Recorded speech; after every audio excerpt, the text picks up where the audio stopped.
ఓం నమో వెంకటేశాయ. ఓం నమో వెంకటేశాయ.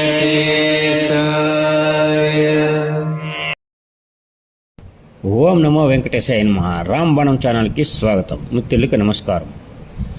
తిరుమలలో మారిన విఐపి దర్శన వివరాలు, సాధారణ దర్శన వివరాలు, ప్రస్తుతం భక్తుల రద్దీ ఏ విధంగా ఉంది మొదలగు అంశాలతో ఈ యొక్క వీడియో నేను వివరిస్తాను.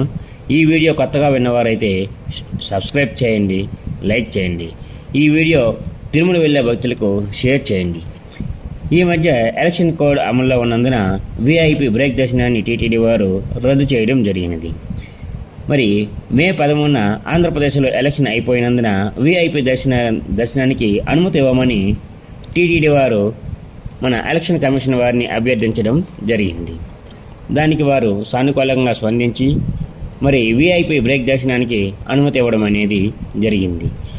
అది మన మే నెల 20వ తేదీ నుంచి అంటే సోమవారం నుంచి విఐపి బ్రేక్ దర్శనానికి వీరు అనుమతి ఇవ్వడం అనేది జరిగింది. కానీ వేసవి సెలవులు, ఎలక్షన్ అయిపోవడం, పరీక్షల ఫలితాలు రావడం, ఇన్ని కారణాల చేత తిరుమలలో రద్దీ ఒక్కసారిగా విపరీతంగా పెరిగిపోయింది.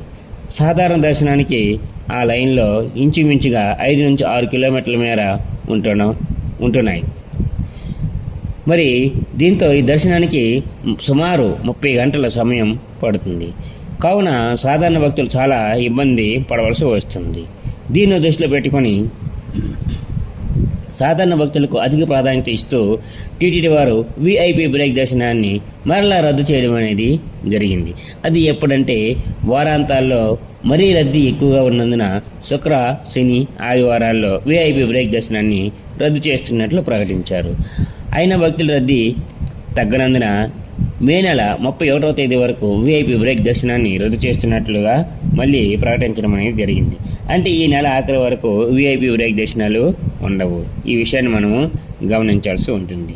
దీన్ని బట్టి తిరుమలలో భక్తుల రద్దీ ఏ విధంగా ఉన్నది కూడా మనకి అర్థమవుతుంది. ఆన్లైన్లో 300 రూపీస్ టోకెన్లు లేకుండా అనుకోకుండా తిరుమలకి వెళ్ళాలనుకునే వాళ్ళు మరి తప్పకుండా అక్కడ ఆఫ్లైన్ ఎస్ఎస్డి టోకెన్ తీసుకోవాల్సి ఉంటుంది. అవి తిరుపతిలో కింద 3 చోట్ల ఇస్తారు. అవి కూడా తెల్లవారుజామున 2 గంటలకే ఇవ్వడం అనేది ప్రారంభిస్తారు. అవి వెంటనే అంటే ఇంచుమించుగా ఒక 1 అవర్లో అవి మొత్తం అయిపోతున్నాయి.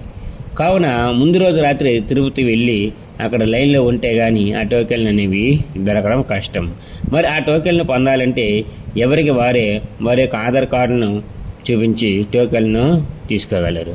అవి ఎక్కడెక్కడ ఇస్తారనేది నేను ఇప్పుడు తెలియజేస్తాను. అది ఎక్కడంటే రైల్వే స్టేషన్ ముందు భాగంలో ఉన్నటువంటి విష్ణు నివాసంలో ఒక చోట, మరియు కాంప్లెక్స్ దగ్గర శ్రీనివాసంలోను, మరియు రైల్వే స్టేషన్ వెనుక భాగంలో ఉన్నటువంటి గోవిందరావు సత్రాల్లోనూ ఈ 3 చోట్ల మరి ఎస్ఎస్డి టోకెన్లు అనేవి ఇవ్వడం అనేది జరుగుతుంది. అవి తెల్లవారుజాము మామూలుగా అయితే 3 గంటలకు ఇచ్చేవారు. ఇప్పుడు రద్దీ విపరీతంగా ఉండడం చేత 2 గంటలకే ఆ టోకెన్లు ఇవ్వడం అనేది ప్రారంభిస్తున్నారు.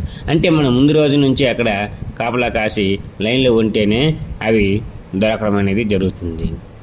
ఇక ఇంకో ఆప్షన్ ఏంటంటే మరి నడిచి వెళ్దాం అనుకున్న వాళ్ళు అక్కడ అలిపిరి బస్టాండ్కి ఎదురుగా ఉన్నటువంటి బోధే కాంప్లెక్స్లో ఉదయం 6 గంటలకు కొన్ని టోకెన్లు అనేవి ఇవ్వడం అనేది జరుగుతుంది.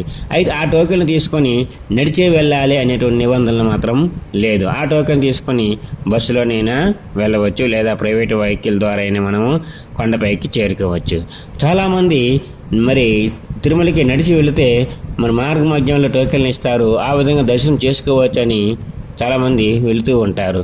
కానీ ఏ టోకెన్లు లేకుండా కొండపైకి కానీ వెళ్ళినట్లయితే మరి అక్కడ ఎటువంటి టోకెన్లు జారీ చేయడం అనేది జరగడం లేదు. కావున కిందనే ఈ యొక్క టోకెన్ తీసుకుని పైకి వెళితే దర్శనము ఈజీగా జరుగుతుంది.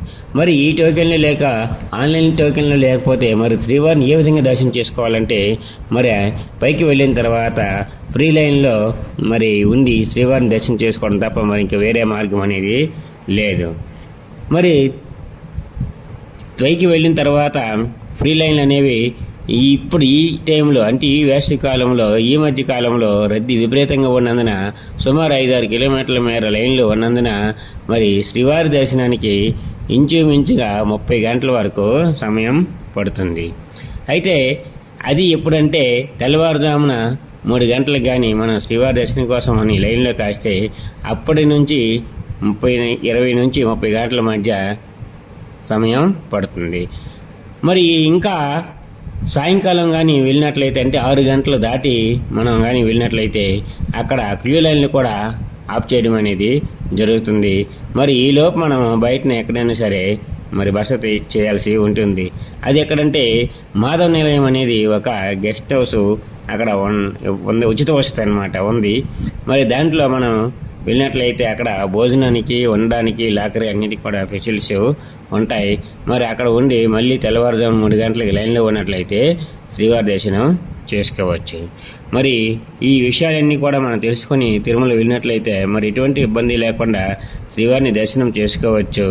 లేకపోతే గందరగోళంలో పడి ఏం చేయాలో అర్థం కాక చాలా తికమకగా మరి ఇబ్బంది పడాల్సి వస్తుంది.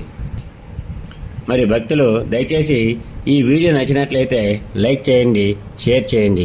ఎక్కువ లైక్ చేసినట్లయితే ఎక్కువ మంది భక్తులకి సమాచారం అందుతుంది. మీకు ఇప్పుడు అవసరం కాకపోవచ్చు, కానీ అవసరమైన వాళ్ళు చాలామంది ఉంటారు. కావున వారికి చేరే విధంగా మీరు లైక్ చేయండి. దయచేసి సబ్స్క్రైబ్ చేయకపోతే మళ్ళీ సబ్స్క్రైబ్ చేయండి. ధన్యవాదాలతో మీ రామబాణం.